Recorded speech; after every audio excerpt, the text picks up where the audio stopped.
The sun beat down mercilessly on the dusty rural road leading into Pineville. Heat waves shimmered above the cracked asphalt, distorting the view of anyone looking down the empty stretch. It was the kind of oppressive summer day that made most folks stay inside with their air conditioners cranked up. But not everyone had that luxury.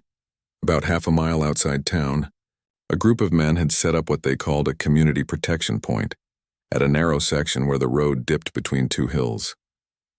They'd parked 3 pickup trucks strategically, 2 on one side forming a bottleneck, forcing any passing vehicles to slow to a crawl. American flags fluttered from the truck beds.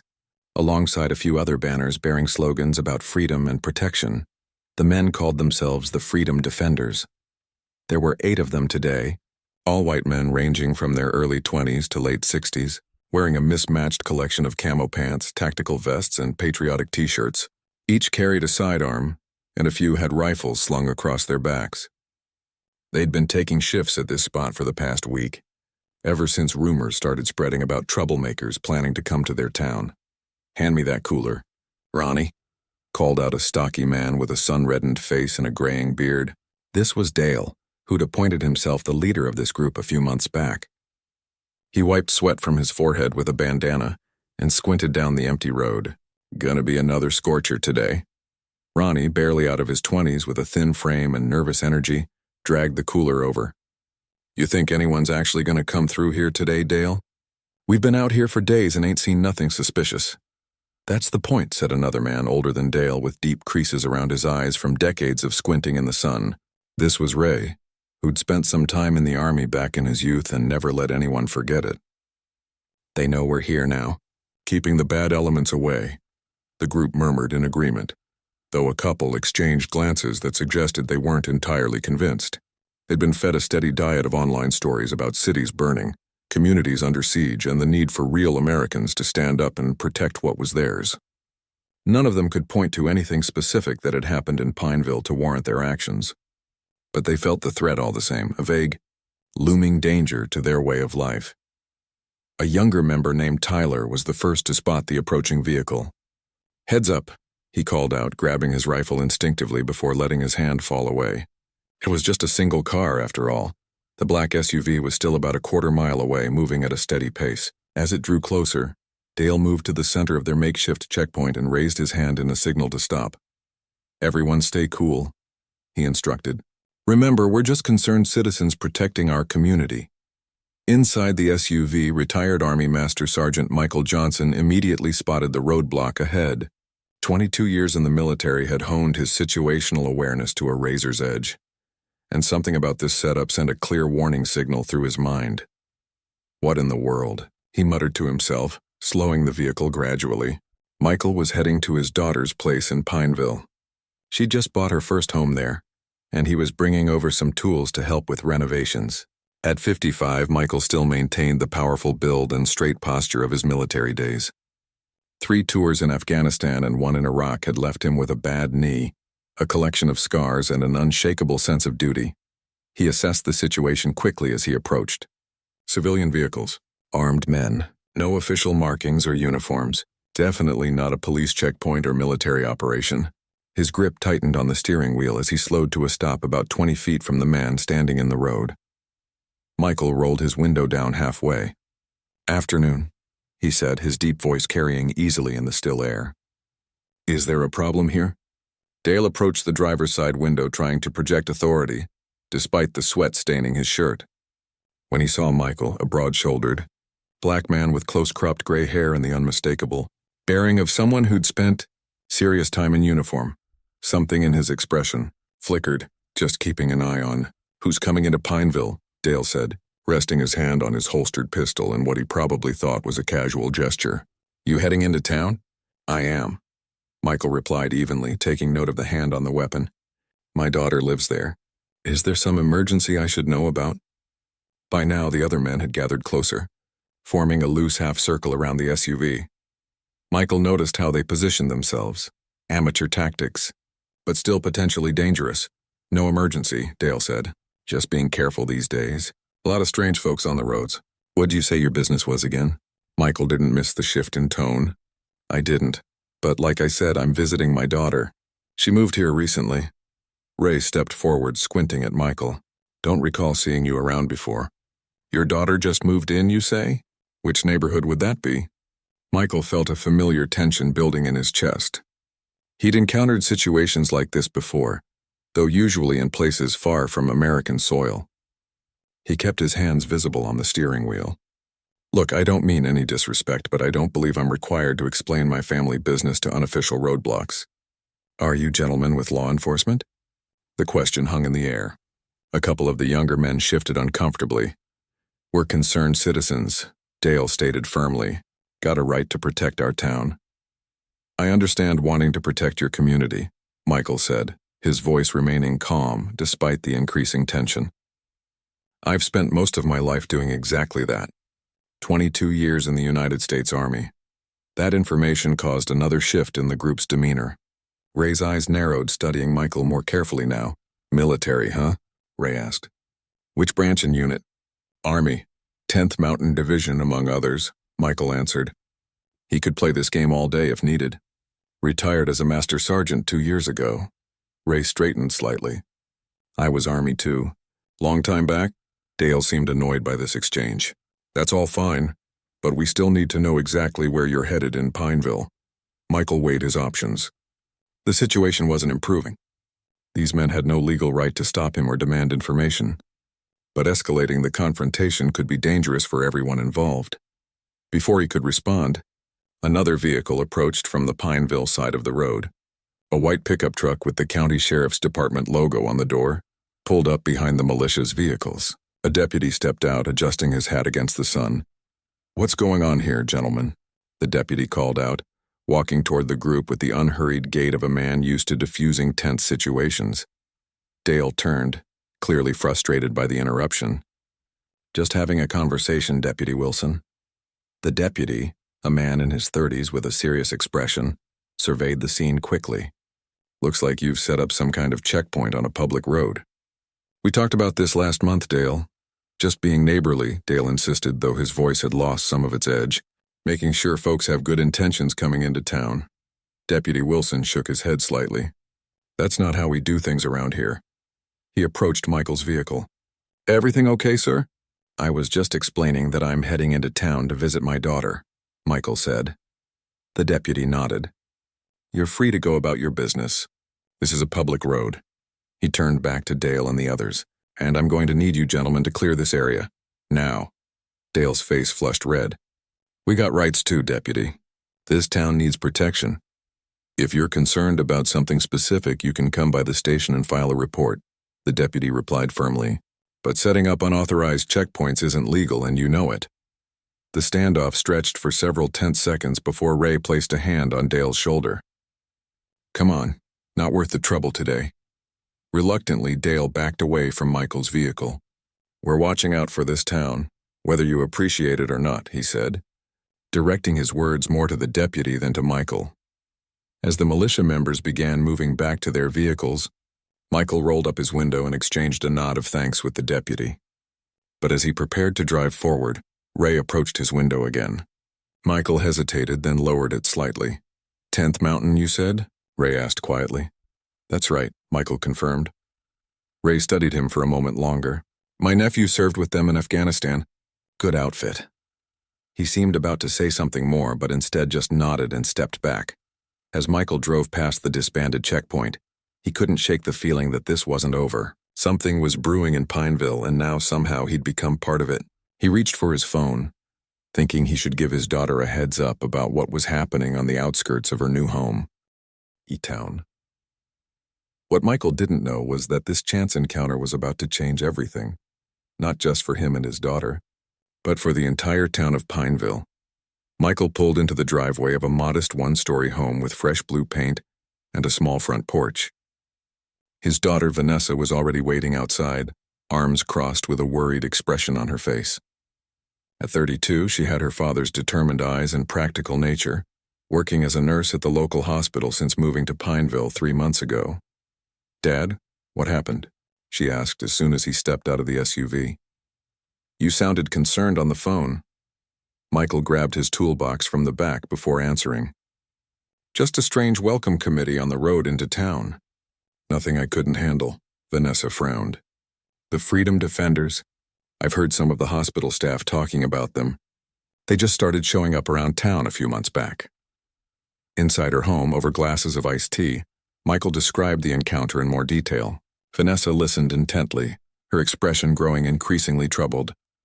"Dad, maybe this isn't the right town for me after all," she said finally.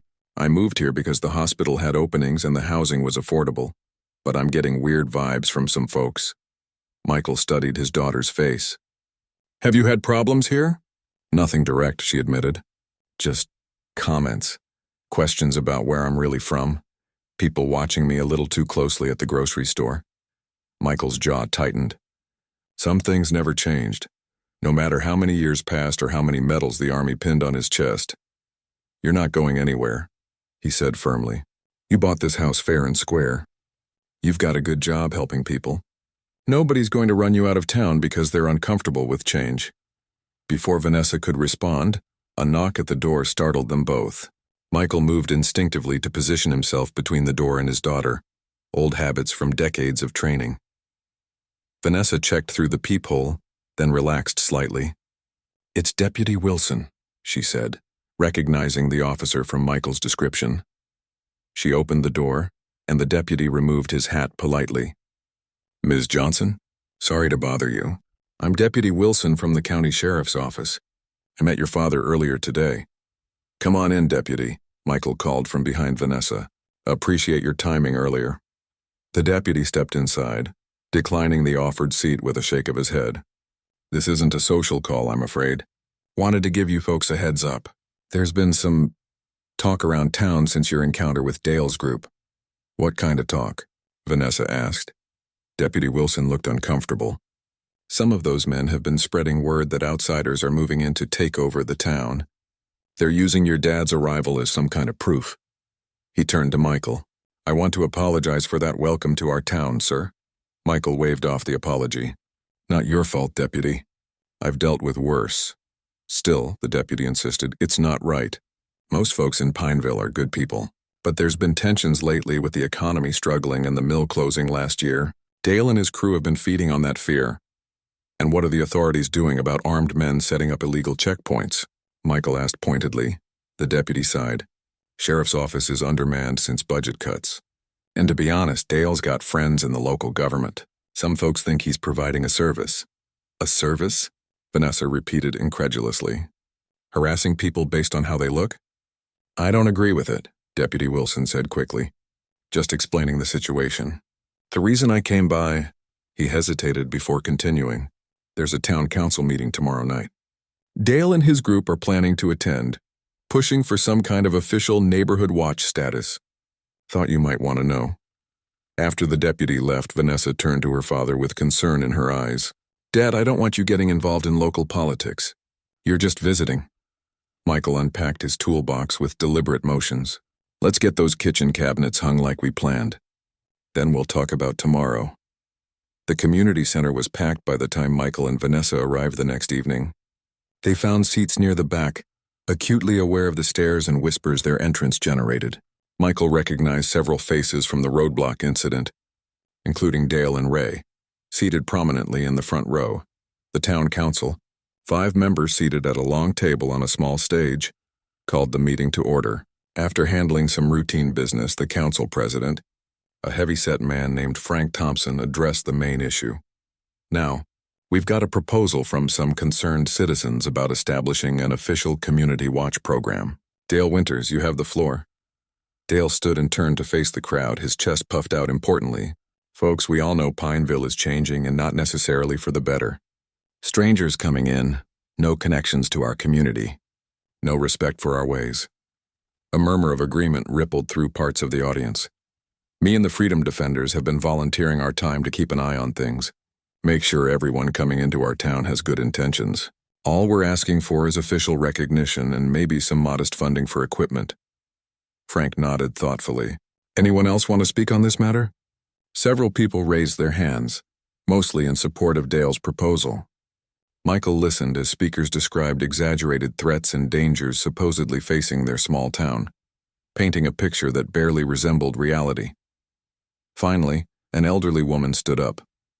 "I've lived in Pineville for 68 years, she said, her voice surprisingly strong.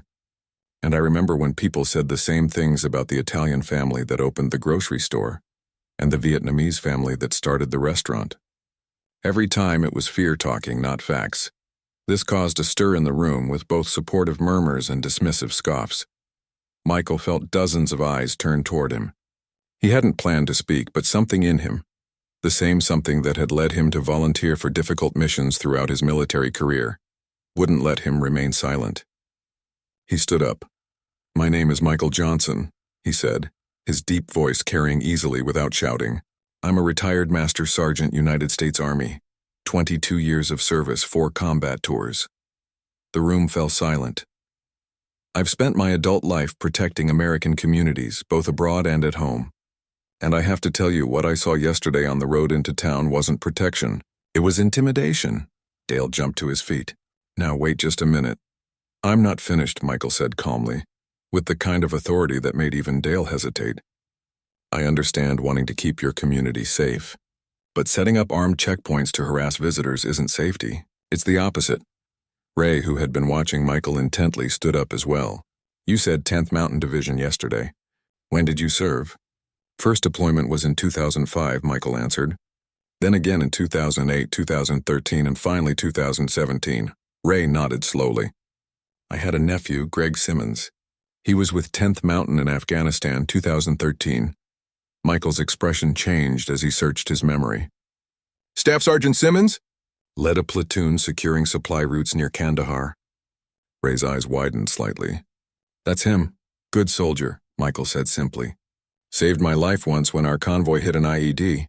How's he doing?" A shadow crossed Ray's face. "He didn't make it home from his next tour." The room went quiet again, this tension different from before. Michael nodded solemnly. "I'm sorry to hear that. He was one of the best." Something shifted in the atmosphere of the meeting. The connection, however tenuous, had changed the dynamic. These weren't just abstract concepts anymore. Outsider versus local, us versus them. There was a human link now, Michael continued, more gently but still firm. "I've seen real threats up close. I've also seen what happens when fear drives people to turn against their neighbors. The real strength of any community isn't in keeping people out. It's in how we treat each other." Dale wasn't backing down. "Fine words, but you don't live here. You don't know what we're dealing with." "My daughter does," Michael replied. "She's a nurse at your hospital, treating everyone who comes through those doors regardless of where they're from or what they look like. That's real service to a community." Frank Thompson cleared his throat. "Perhaps we need to think this proposal through more carefully. Dale, your group's dedication is noted, but there are legitimate concerns about how an official watch program would operate." Dale's face reddened. "So you're just going to let anyone walk in and take over? Because one outsider shows up and gives a speech." An older man in the council raised his hand. "What if we create a community safety committee? Get input from the sheriff's office, fire department, hospital staff, and interested citizens? Do this right with proper training and oversight?" The suggestion sparked discussion throughout the room. Michael sat back down as the conversation continued around him. Vanessa squeezed his hand. "Nice speech, Dad," she whispered. "But I think you just volunteered me for a committee." Michael smiled slightly. "Sorry about that. Old habits." After the meeting adjourned with the council agreeing to form a committee to study community safety options, Ray approached Michael and Vanessa as people filtered out. "Could I have a word?" he asked Michael quietly. Vanessa gave her father a questioning look, but he nodded reassuringly. "I'll meet you at the car." When they were alone, Ray studied Michael's face. "Greg wrote home about his commanding officer once. Said he was the fairest man he'd ever met. Tough as nails, but treated everyone the same." He paused. "That you?" "I tried to be," Michael answered honestly. "Not sure I always succeeded." Ray nodded slowly.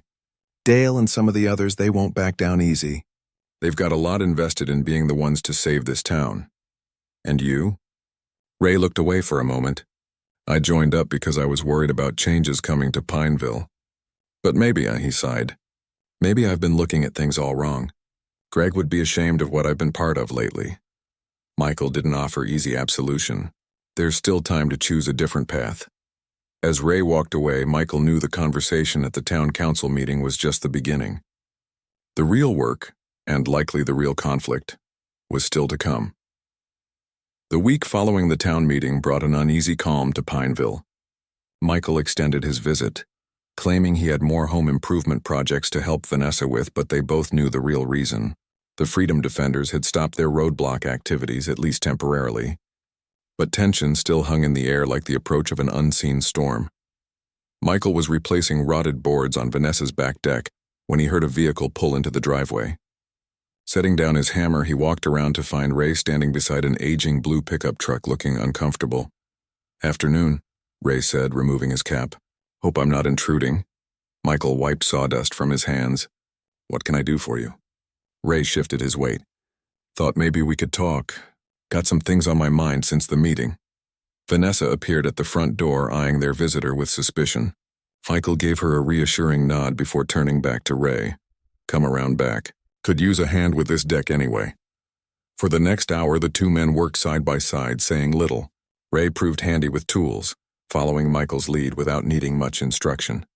The physical labor seemed to ease something in him, making words come a little easier.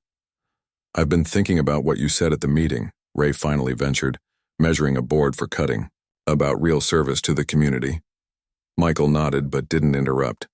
"My nephew Greg, he joined up because of 9/11. Wanted to do something that mattered." Ray marked the board with a pencil. "When he died, I got angry. Felt like his sacrifice didn't mean anything anymore. Like the country he died for was slipping away." "I understand that feeling," Michael said, setting a screw. "Lost too many good people over there myself." Ray looked at him directly for the first time. "That's why I joined Dale's group. Thought I was honoring Greg somehow, protecting what he fought for." He shook his head. "But last night I dug out his letters from Afghanistan. Reread what he wrote about serving with people from all over the country, all kinds of backgrounds working together." They fell silent again, the rhythm of their work filling the space between words. "Dale's planning something," Ray finally said. He didn't like how the meeting went. "Feels like the town's turning against him." Michael straightened up. "What kind of something?" "Don't know exactly. He's been meeting with just his core group, but he's angry, talking about taking back the town before it's too late." Ray set down his hammer. "I'm worried he might do something foolish."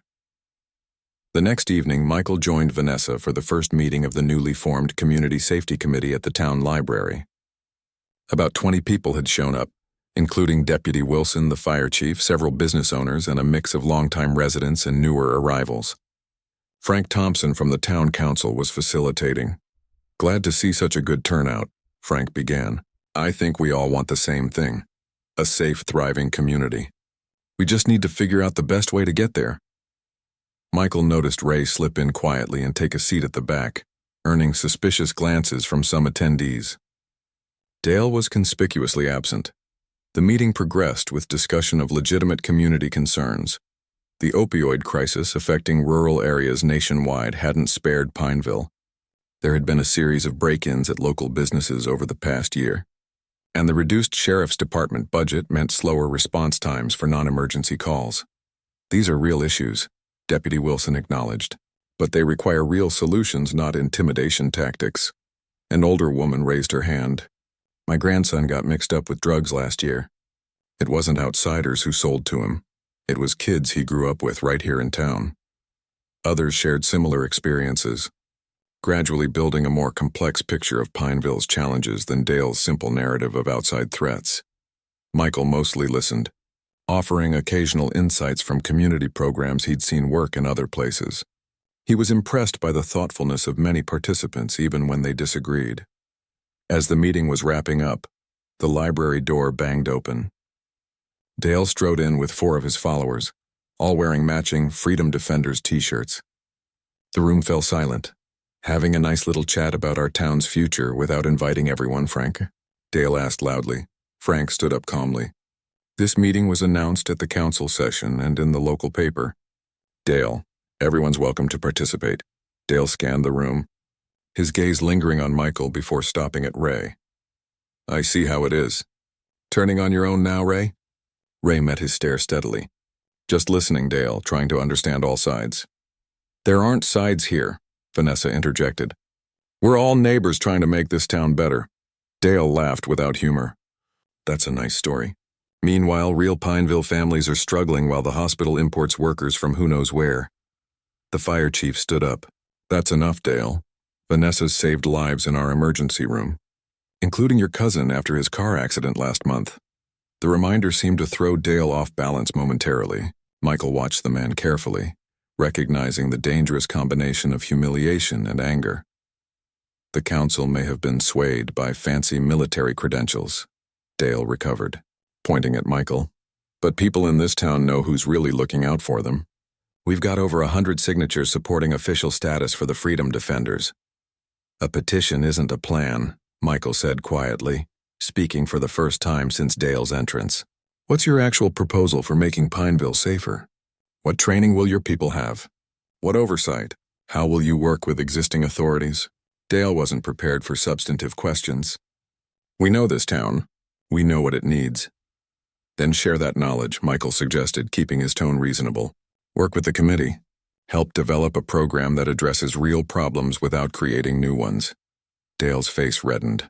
We don't need permission from outsiders to protect our own town. No one's an outsider when it comes to community safety, Michael replied. That was true in the military, and it's true here. The strongest units I served in were the ones where everyone contributed their different experiences and skills. Something shifted in the room as heads nodded in agreement. Dale sensed it too, his expression darkening as he realized he was losing ground. You think a few meetings will fix anything? Dale challenged. Talk all you want. We'll be the ones actually doing something when trouble comes. With that parting shot, he and his followers left, the door slamming behind them. The room buzzed with conversation after their departure. Frank called for order. I think that interaction demonstrates why this committee's work is so important, he said. We need to channel everyone's concerns into constructive action. As the meeting broke up, Ray approached Michael and Vanessa. Dale's got a stockpile of supplies at his hunting cabin, he said in a low voice. Food, ammunition, communication equipment. Been talking about contingency plans if the town falls to outside influence. That sounds concerning, Deputy Wilson said, joining their conversation. But having supplies isn't illegal. It's not just supplies, Ray continued. He's been researching the town's infrastructure, water supply, power grid, internet connections. Said something about showing everyone how vulnerable they really are. Michael exchanged a worried glance with the deputy. Sounds like he's planning some kind of demonstration. Or worse, Ray added. Dale's not the same guy I've known for 30 years. He's convinced himself he's fighting some kind of holy war to save the town. Deputy Wilson rubbed his face tiredly. I'll alert the sheriff, but honestly, without specific evidence of a plot, there's not much we can do officially. After the deputy left, Michael, Vanessa, and Ray stood in the empty library, the weight of unspoken concerns hanging between them. What are you thinking, Dad? Vanessa finally asked. Michael considered carefully before answering. I'm thinking we need more information, and we need to develop our own contingency plans. Ray nodded grimly. Dale's group is meeting tomorrow night at his cabin. I'm still in their text chain. He hesitated. I could go, see what they're planning. That could be dangerous, Michael warned. If they suspect you're not fully on board. I served with most of these guys' kids in the volunteer fire department for years, Ray said. Known Dale since high school. They trust me. A shadow crossed his face. Or they did. Vanessa looked between the two men. This is crazy. We should just let the sheriff handle it. By the time there's enough evidence for official action, it might be too late, Michael said. He turned to Ray. If you go, you need backup. A way to communicate if things go south. I'm not letting either of you play vigilante, Vanessa insisted. That makes us no better than Dale. Michael put a hand on his daughter's shoulder. Nobody's playing anything. But sometimes protecting a community means taking calculated risks. He looked at Ray. We need to be smart about this. No heroics, no confrontations. Just information gathering. Ray nodded in agreement. For what it's worth, I don't think Dale would actually hurt anyone. He's all talk, mostly. But some of the younger guys look up to him, might want to prove themselves. As they left the library, the setting sun cast long shadows across Pineville's main street. Store owners were closing up shop, families were heading home for dinner, and neighbors called greetings to one another. the normal rhythms of small-town life continuing despite the undercurrents of tension. Michael reflected on the irony. After 2 decades of serving in conflict zones around the world, he'd found himself in the middle of a different kind of struggle right here in America. The uniforms and weapons might be different, but the fundamental issues, fear, identity, security, belonging, were surprisingly similar. What happened next would depend on choices made by ordinary people on both sides. Michael had seen enough conflict to know that these pivotal moments could lead to either breakdown or breakthrough for a community. He was determined to do everything in his power to ensure Pineville found its way to the latter. The dirt road leading to Dale's hunting cabin wound through dense woods outside Pineville's town limits. Ray's truck bounced over potholes as dusk settled around them. Michael sat in the passenger seat, cap pulled low over his face. "You sure about this?" Ray asked for the 3rd time. "If they spot you, I'll stay in the truck," Michael assured him. "Just need to be close enough if something goes wrong." They had spent the afternoon preparing. Michael had given Ray his old military watch with a panic button feature. Press it 3 times quickly, and it would send an alert to Michael's phone. Simple but effective. "Remember," Michael said as they neared their destination, "we just need information. Don't try to talk them down or change their minds. That'll only raise suspicion." Ray nodded grimly. "There's a clearing about a 1/4 mile before the cabin. I'll drop you there." The clearing was little more than a widened section of the dirt road, but it offered enough space to park without being obvious. As planned, Ray let Michael out. 2 hours, Michael said. "If you're not back or I don't hear from you by then, I'm calling the deputy." Ray checked his watch. "Let's hope it doesn't come to that." Michael watched the red taillights of Ray's truck disappear around the bend, then settled in to wait. The woods were alive with evening sounds. Crickets chirping, the occasional rustle of small animals in the underbrush. He found a fallen log to sit on, close enough to the road to move quickly if needed, but far enough into the trees to remain hidden. The waiting brought back memories of night operations in Afghanistan. The same heightened awareness, the same careful control of his breathing. Different woods, different stakes, but the same patient vigilance. Ray parked his truck beside 5 other vehicles outside Dale's cabin. Light spilled from the windows and he could hear voices inside. He took a deep breath, reminding himself that these were men he'd known for years. Neighbors, some even friends, or at least they had been. The cabin door opened as he approached. Tyler, one of the younger members, nodded in greeting. "Ray, didn't know if you were coming. Dale said you've been busy with other interests." Ray shrugged. "Just listening to all sides. No harm in that." Inside, the cabin's main room was crowded with about a dozen men. A large map of Pineville was spread across the dining table, marked with various colored pins. Dale stood at the head of the table mid-sentence when Ray entered. "Well, look who decided to join us after all," Dale said, his tone making it clear he wasn't sure whether to be pleased or suspicious. "Sorry I'm late," Ray said casually. "What did I miss?" Dale studied him for a moment before continuing. "As I was saying, we're done playing nice. The town council's been compromised. They're more worried about appeasing outsiders than protecting their own." He pointed to several locations marked with red pins on the map. "The town depends on these key points: water treatment plant, power substation, cell tower, internet hub, all minimally secured." A chill ran through Ray. "What exactly are you planning, Dale?" Dale smiled thinly. "Just a little demonstration. Show everyone what happens when the systems they take for granted stop working." "You're talking about sabotage," Ray said, unable to keep the shock from his voice. "I prefer to call it a wake-up call," Dale replied. "Nothing permanent. Just enough disruption to make people realize how vulnerable they really are, and who they should trust to protect them." The room felt suddenly too warm, too close. Ray glanced around at the other men. Some looked uncomfortable, but others were nodding in agreement. "When?" Ray managed to ask, trying to sound merely curious. "Tomorrow night," Dale answered. "Town council's having their budget meeting. Perfect timing. They'll be sitting in the dark while trying to decide whether to fund our group." Ray noticed a stack of equipment on a side table: bolt cutters, 2-way radios, black clothing, masks. This wasn't just talk. They were really planning to go through with it. "Seems risky," Ray ventured. "If something goes wrong—" "Nothing will go wrong," Dale cut him off. "We've planned every step. 4 teams hitting simultaneously, in and out in under 10 minutes. Systems down for 24-48 hours. No permanent damage, just inconvenience. Tyler handed out papers to everyone. Your team assignments and tasks. Memorize, then burn. Ray looked down at his sheet. He was assigned to the water treatment plant with 2 others. The instructions were detailed.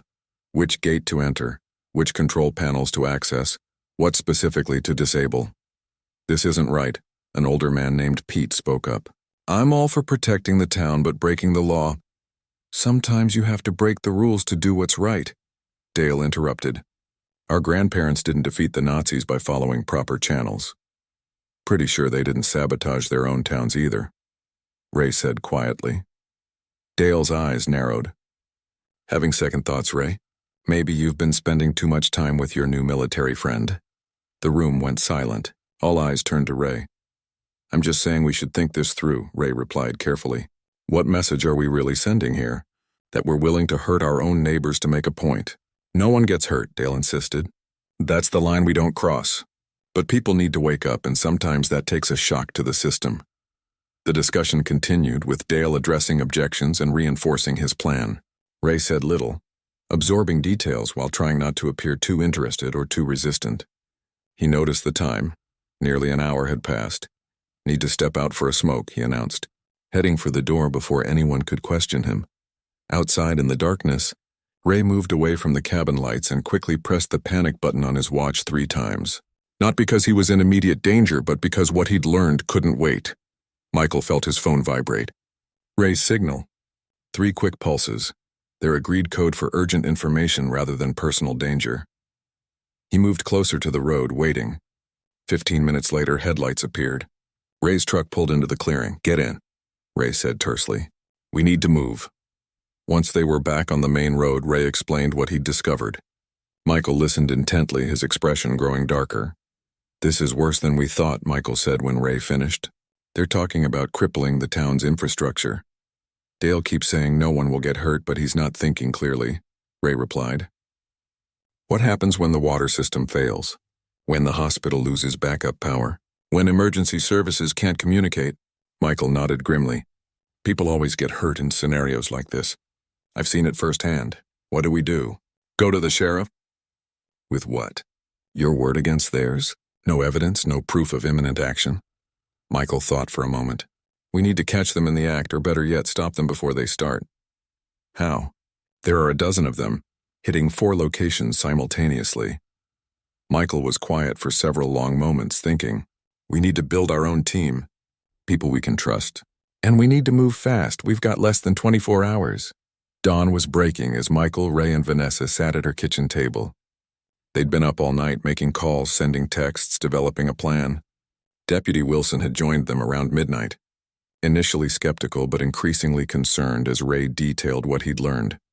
I've briefed the sheriff, the deputy said, but officially our hands are tied until they actually commit a crime. And we're short-staffed as it is. Then we'll have to handle this unofficially, Michael replied. How many people can we count on? Vanessa looked at her list. Besides us? 7 confirmed. The fire chief and 2 of his volunteers. Dr. Thompson from the hospital, Frank from the town council, and 2 of my co-workers. Plus 2 more of the freedom defenders who backed out after I called them. Ray added. Pete and John want no part of sabotage. They're willing to help us instead. Michael nodded. That gives us enough to cover all 4 targets with backup. We're not vigilantes, Deputy Wilson reminded them. No weapons, no confrontations. Our job is to prevent damage and gather evidence. If there's any direct engagement, that's my department. Agreed, Michael said. We're just concerned citizens protecting community infrastructure. They spent the morning discreetly visiting each of the 4 sites, noting vulnerabilities and planning positions.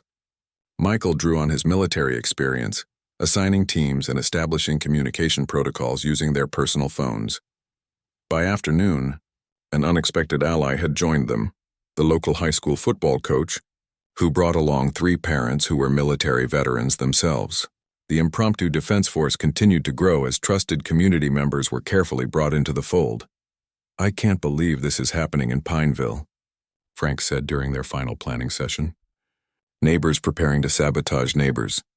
It's happening everywhere, Michael replied. People feeling left behind, looking for someone to blame. Dale's exploiting real fears, just pointing them in the wrong direction. As evening approached, their ad hoc team took up positions around the town's key infrastructure points. Michael, Ray, and Deputy Wilson stationed themselves near the power substation, which they had identified as Dale's likely target. The waiting began. "You know," Ray said quietly as they watched from their concealed position. "Greg would be proud of this. Different people from all parts of town coming together."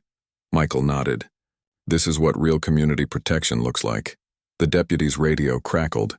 "Movement at the water treatment plant," came a whispered voice. 2 vehicles approaching from the south. Almost simultaneously, Michael's phone buzzed with a text from Vanessa at the internet hub. 3 men in dark clothing moving toward the fence. "They're making their move," Deputy Wilson said. "Earlier than we expected." Another text came in. "Cell tower team spotted. 4 men with equipment bags." Michael looked at Ray. "This is it. Everyone stays in position. Document everything. The deputy will coordinate with the sheriff for arrests." Ray's phone lit up with an incoming call. Dale's name flashed on the screen. "He knows," Ray whispered, showing the phone to Michael. "Somehow he figured out we're onto them." "Answer it," Michael instructed. "Keep him talking." "Find out where he is," Ray answered, putting the phone on speaker. "Dale, what's up?" "You disappoint me, Ray." Dale's voice came through clearly in the night air. "Did you really think I wouldn't have someone watching your new friends? I know exactly what you've been doing all day." Michael and the deputy exchanged concerned glances. "It's not too late to stop this, Dale," Ray replied. "Nobody needs to get hurt," Dale laughed. "That's the point, old friend. Nobody will get hurt, unless someone tries to interfere with the plan." "What's that supposed to mean?" Ray asked, but Dale had already hung up. A moment later, all their phones lost signal simultaneously. "He's jamming communications," Michael realized. This just got a lot more complicated. The deputy tried his radio. Static. "Sheriff's backup won't know what's happening or where to go." Michael made a quick decision. "Change of plans.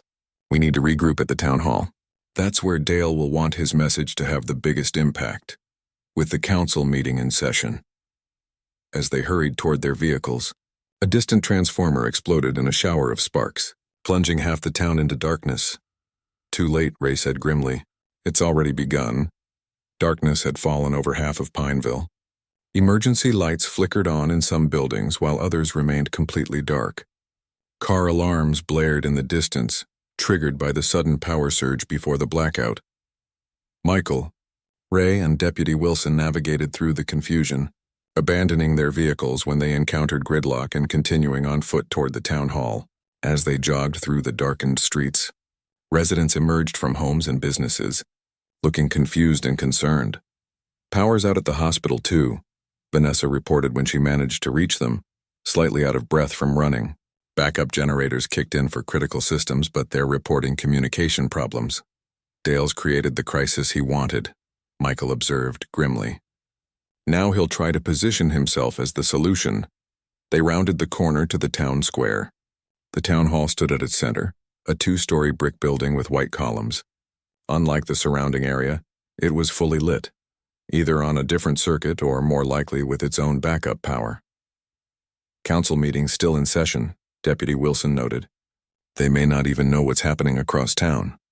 Through the large front windows, they could see people moving about inside, apparently continuing their budget discussions, oblivious to the growing chaos. "There." Ray pointed to a cluster of vehicles parked at the side of the building. "Dale's truck. And that's Tyler's Jeep." Michael surveyed the scene with the practiced eye of someone who had assessed countless tactical situations. They've positioned themselves as the only functioning authority during a crisis. Classic power play. He turned to the deputy. "Any way to reach the sheriff's department?" The deputy shook his head.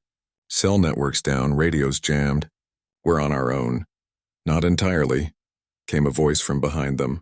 They turned to find the fire chief and 3 of his volunteers approaching. "Got half my team securing the water plant. Other half's here.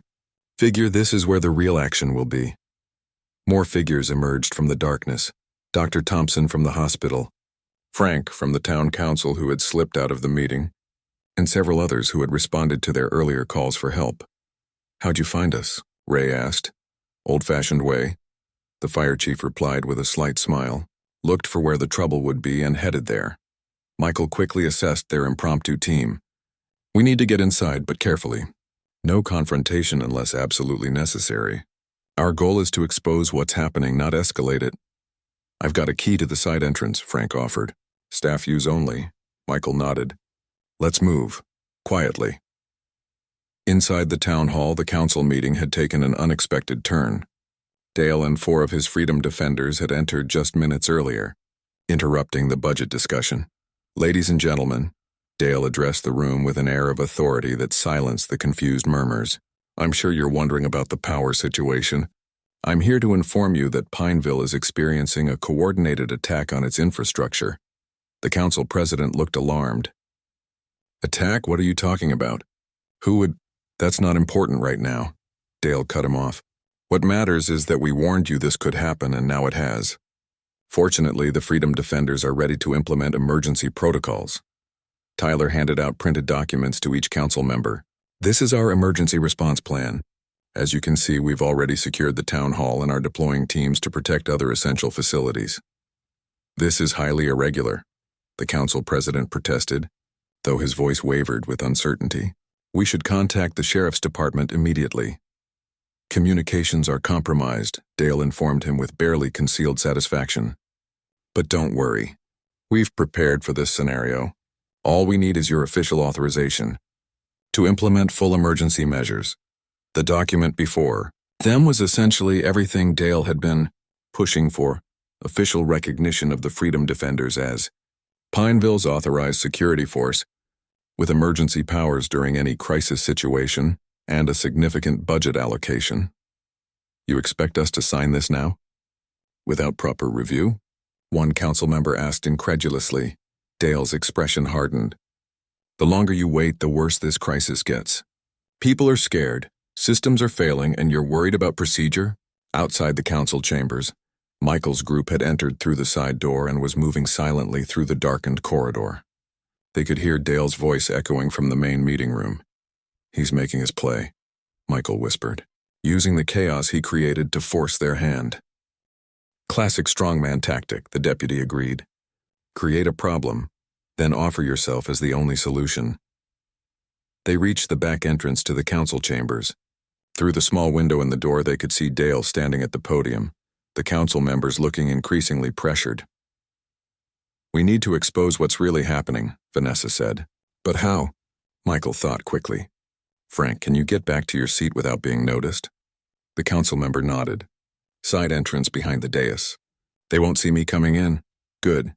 When you're in position, call for a recess. Create a distraction.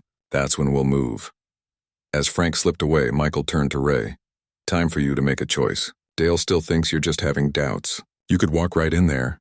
Ray understood immediately. You want me to get him talking? Get him to reveal what he's done. It's risky, Michael acknowledged. But it might be our best shot at ending this without things getting worse. Ray straightened his shoulders. Greg would do it. He started toward the main entrance to the chambers. Michael looked at the others. Be ready to move when the moment comes. Deputy, stay close to Ray in case things go south. Inside the council chambers, Dale was growing impatient. We don't have all night.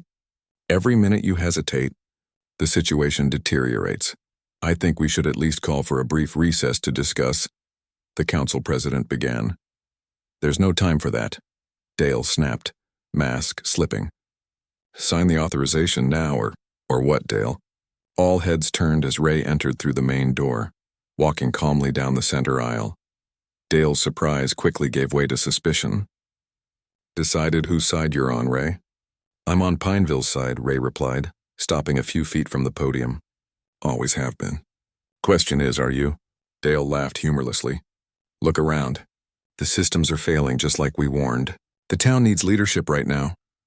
Funny thing about that, Ray said. How did you know exactly when and where the power would fail? How did you have this emergency plan all printed and ready to go? Almost like you knew this was coming. A murmur ran through the assembled citizens. Dale's eyes narrowed dangerously. Careful, old friend. You're starting to sound like a conspiracy theorist. At that moment, Frank slipped into his seat on the council. I move for an immediate recess, he announced loudly. The confusion that followed was exactly what Michael had been waiting for.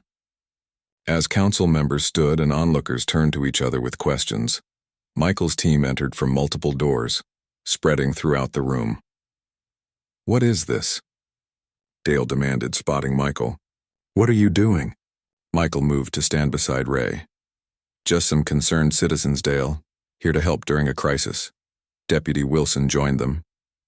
"And to provide some important information to the council about exactly how this crisis started." Dale's face flushed with anger. He gestured sharply and his followers moved closer, tension filling the room. "I don't know what you think you know," Dale growled, "but you're interfering with emergency measures during a town crisis. That's practically treason." "Interesting choice of words," Michael replied evenly, "especially from someone who just sabotaged his own town's infrastructure." The room went completely silent. "That's a serious accusation," the council president said. "Do you have any evidence?" Michael looked at Ray, who nodded and pulled out his phone. Dale's exact plan, recorded at his cabin last night. The locations, the timing, everything. "And we have witnesses at each site," the fire chief added. "Caught your men in the act at the water treatment plant and the cell tower. They're being detained as we speak." Dale's composure cracked. "You don't understand. Sometimes you have to break things to fix them. This town was falling apart, being taken over by outsiders and weak leadership." "The only thing breaking this town apart is fear, Dale," Michael said. "Fear you've been feeding and exploiting." Tyler and the other freedom defenders looked increasingly uncertain, backing away from Dale as his plan unraveled. "Nobody got hurt," Dale insisted desperately. "It was just a demonstration. Tell that to the elderly residents at Pine Meadow Retirement Home where oxygen machines stopped working," Dr. Thompson interrupted. "Or the family trapped in an elevator at the apartment complex. Or the 3-car pileup at the intersection where the traffic lights failed." Dale's face went pale. "That wasn't supposed to happen." "It never is," Michael said quietly. "But it always does. Real security isn't about creating fear and chaos. It's about bringing people together, building trust, supporting each other." The deputy stepped forward. "Dale Winters, you're under arrest for criminal sabotage, reckless endangerment, and conspiracy." As the deputy read him his rights, Dale seemed to deflate. The dangerous energy that had driven him suddenly extinguished. His followers, seeing their leader detained, offered no resistance when additional officers finally arrived on the scene. 3 months later, Michael sat on Vanessa's newly completed deck, watching as neighbors and community members gathered in her backyard for a barbecue. What had started as a small thank you get-together had grown into something of a community celebration. The aftermath of what locals now called the blackout incident had been difficult but ultimately transformative for Pineville. Dale and a few hardcore followers faced serious charges, but many of his former supporters had been granted leniency in exchange for community service and participation in a restorative justice program. "Your burgers are burning," Vanessa warned. Passing by with a tray of drinks, Michael flipped the patties, chuckling. "Just adding flavor." Ray approached with a plate in hand. "Hope you're making those well done. Some of us have standards."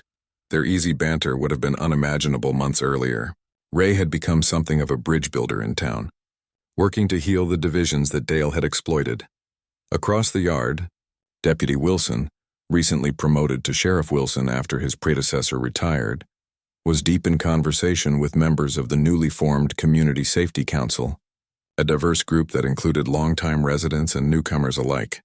"Not bad for a temporary visit," Vanessa said, joining Michael at the grill.